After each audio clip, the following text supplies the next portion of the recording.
Gujarat number 1 engineering university Sankalchand Patel university.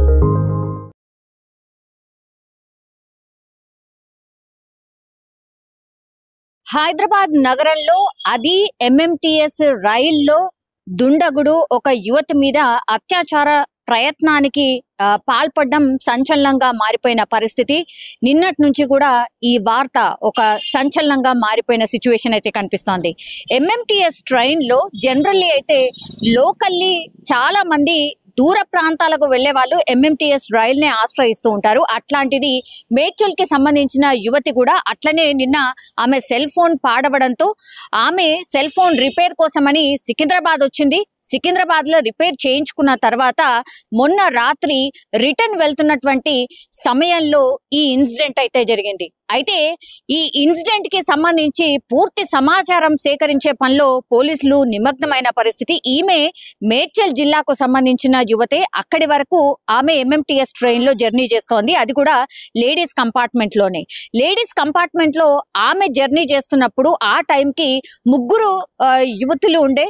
అయితే ఈ అల్వాల్ దగ్గరికి రాగానే ఇద్దరు యువతులు దిగిపోయారు. కేవలం ఆ ఒక్క అమ్మాయి మాత్రమే మేడ్చల్ వరకు వెళ్లాల్సి ఉంది. అయితే ఎప్పుడైతే ట్రైన్ ఆగిందో అల్వాల్లో, అప్పుడు ఆమె ఉన్నటువంటి కంపార్ట్మెంట్ లోకి ప్రవేశించాడు దుండగుడు. ఆ తర్వాత ఆమె మీద అత్యాచారానికి ప్రయత్నం చేశాడు. వెంటనే ఆమె ఏం చేయాలో అర్థం కాక రన్నింగ్ ట్రైన్ నుంచి కిందికి దూకేసిన పరిస్థితి అయితే కనిపించింది. సో ఎప్పుడైతే ఆమెకి కిందికి దూకేసిందో పూర్తిగా ఆమెకైతే ఆ ఫేస్ కి గాయాలయ్యాయి.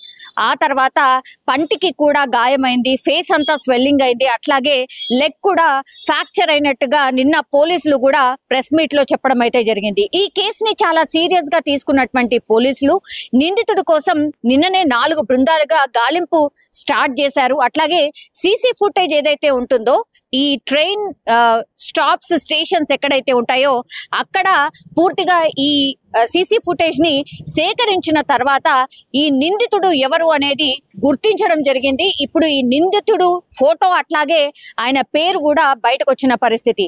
మేడ్చల్ జిల్లా గౌడవెల్లి గ్రామానికి చెందినటువంటి వ్యక్తి, ఈయన పేరు వచ్చేసి మహేష్ గా గుర్తించారు.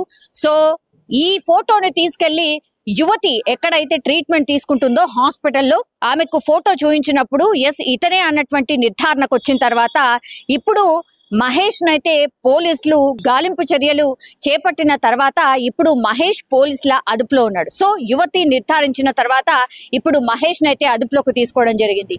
అయితే మహేష్ బ్యాక్గ్రౌండ్ ఏంటి అని పోలీసులు ఎంక్వైరీ చేసినప్పుడు ఇతను పూర్తిగా జులాయిగా తిరగడం, ఆ తర్వాత ఈ 1 సంవత్సరం క్రితమే వాళ్ళ భార్యను వదిలిపెట్టిన పరిస్థితి, అంటే విడాకులైన పరిస్థితి. ఆ తర్వాత గంజాయికి అట్లాగే మత్తు పదార్థాలకు దెన్ ఈ తాగుడికి బానిస అయినటువంటి వ్యక్తిగా పోలీసులు అయితే ఒక కన్క్లూజన్ కి అయితే వచ్చిన పరిస్థితి అయితే కనిపిస్తోంది. సో జులాయిగా తిరగడం, అట్లాగే గంజాయి మత్తులో అసలు ఏం చేస్తున్నాడో అర్థం కాని పరిస్థితుల్లో చాలా మంది మీద గతంలో దాడి చేసిన సందర్భాలు కూడా ఉన్నాయి.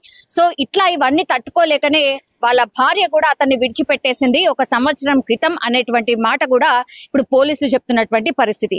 సో పూర్తిగా జులాయిగా తిరగడం ఒకటి, ఆ తర్వాత గంజాయి తీసుకోవడం అలవాటున్న వ్యక్తి ఇప్పుడు యువతి మీద అత్యాచారానికి ప్రయత్నించినట్టుగా పోలీసులు అయితే చెప్తున్న సిచ్యువేషన్ అయితే కనిపిస్తోంది.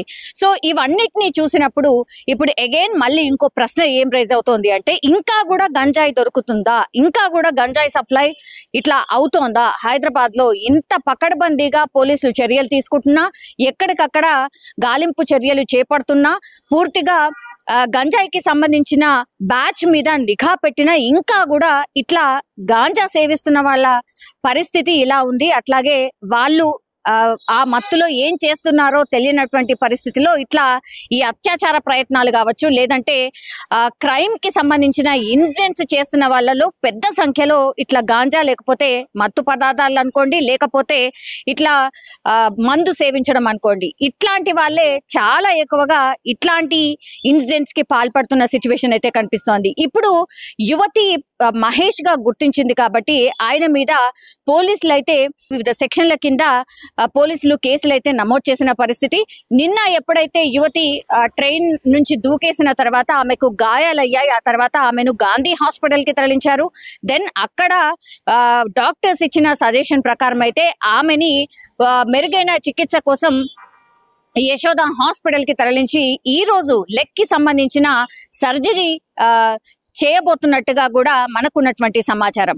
సో ఒక పురోగతి సాధించినట్టే అనుకోవచ్చు. వితిన్ 24 గంటల్లోనే పోలీసులు ఈ నిందితుడు ఎవరు అనేది ఛేదించడం, గుర్తించడం, ఆ తర్వాత వాళ్ళ అదుపులో ఉండడం, ఇది నిజంగానే ఒక రకంగా పోలీసులు చాలా పకడ్బందీగా అట్లాగే చాలా స్ట్రిక్ట్ గా ఇలాంటి కేసెస్ మీద దృష్టి సారించినట్టు మనకైతే అర్థమవుతోంది. కానీ ఈ MMTS ట్రైన్ నుంచి యువతి అత్యాచార ప్రయత్నానికి గురైంది. ఆ తర్వాత ట్రైన్ నుంచి దూకేసింది. ఆమెకు గాయాలైన పరిస్థితి ఉంది. అట్లాగే ఈ నిందితుడి కోసం గాలింపు చర్యలు చేపడుతున్నారు అన్న వార్త తెలిసిన తర్వాత మాత్రం చాలా మంది అయితే ఒక రకంగా పానిక్ అయిపోయినారు. బికాజ్ MMTS ట్రైన్ లో చాలా మంది జర్నీ చేస్తుంటారు. అట్లాగే అందులో చాలా తక్కువ ప్రైస్ లో డిస్టెన్స్ కూడా చాలా ఎక్కువగా వెళ్తుంది. అట్లాగే ఫాస్ట్ గా వెళ్ళొచ్చు, ట్రాఫిక్ ఇబ్బందులు ఉండవు అనే దృష్టితోనే చాలా మంది ఈ MMTS ట్రైన్స్ ని ఆశ్రయిస్తూ ఉంటారు.